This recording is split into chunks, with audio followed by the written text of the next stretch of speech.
today we are going to talk about cell theory, and under it we are going to talk about definition of cell, history of cell theory, and we state the principles of cell theory.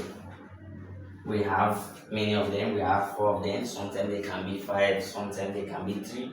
So let's start with cell. What is a cell? As I have here, that cell is the basic structural and functional unit of life. What does that mean? That it is the basic form in which life exists. Life actually doesn't start from cell. It starts from something that we call atom, and these atoms, they combine to give us molecule. These molecules, they combine to give us organelle, and these organelles, they combine to give us cell. So it is at this level that we have a structure that can perform all the basic characteristics of life. At the atomic level, they cannot perform all of it. At the molecular level, they cannot perform all of it. At the cellular level, that we have something based on its structure that it can perform all the basic characteristics of life. For example, amoeba, which is just a single cell. This amoeba with just its single cell, it can perform all the basic characteristics of life. It can undergo nutrition, respiration, excretion, irritability, etc. So now let's talk about the history of cell theory. Actually, the history of cell theory started in the 17th century, around the year 1665, by Robert Hooke, when he used a primitive microscope. That means a microscope that is not actually being improved as we have now. He used a primitive microscope to observe a cork which he has from the back of a tree, an old tree, and the cork that he used, or cork he used, are non-living. That means they are not something that have life. Another thing to know about him, he is the father of cell theory. He is the person that named it as cell. How it came about? When he viewed this cork, they resemble like a small room, and a small room like just a prison for a single somebody. So that is what he thought of and named it as cell. So that is how the name cell came about. So who is Robert Hooke? He is the father of cell theory. He is the first one that used something which was not living to view under a microscope.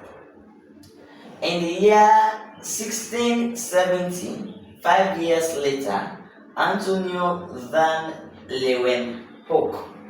Antonio van Leeuwenhoek, he improved on the microscope used by Robert Hooke. He improved it until 300 times, which means it can view or it can enlarge an object 300 times of its original size.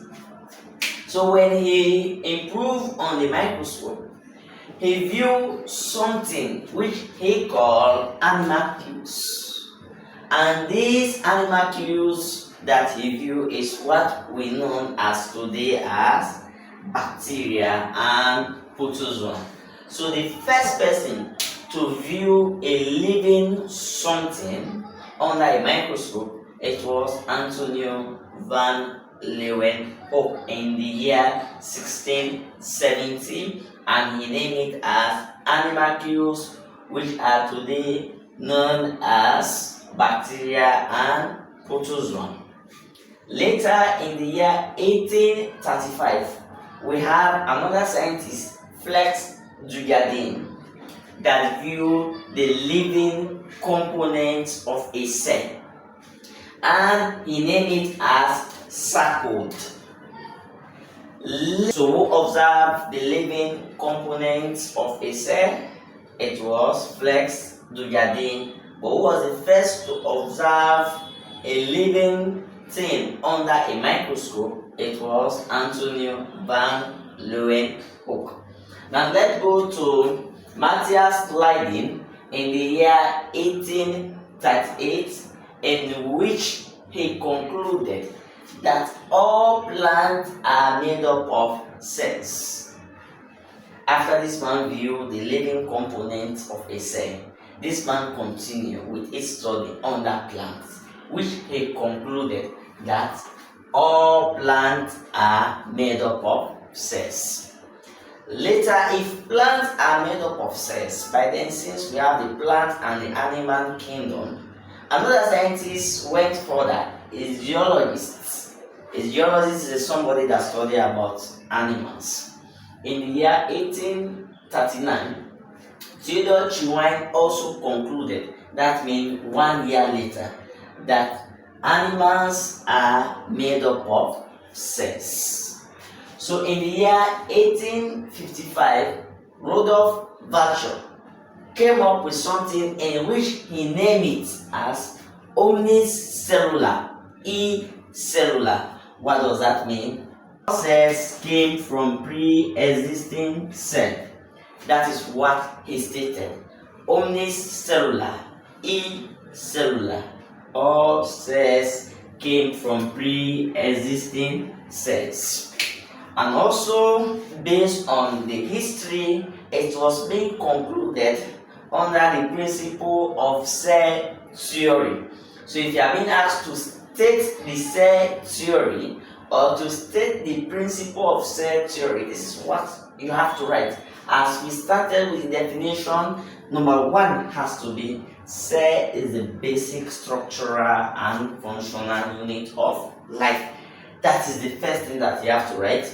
Number 2, all living organisms are made up of cells. Since then, they know we have plant and animal kingdom, just plant and animal. So if plants are made up of cells, animals are made up of cells, that means all living organisms are made up of cells. That is what they concluded. And the third one, all organisms are either multicellular or unicellular. When we talk about multi, means many. That means they have many cells. And uni means one. That means these are organisms that just have a single cell. And the last one, which Rudolf Virchow came with, in which he says all cells came from pre-existing cells.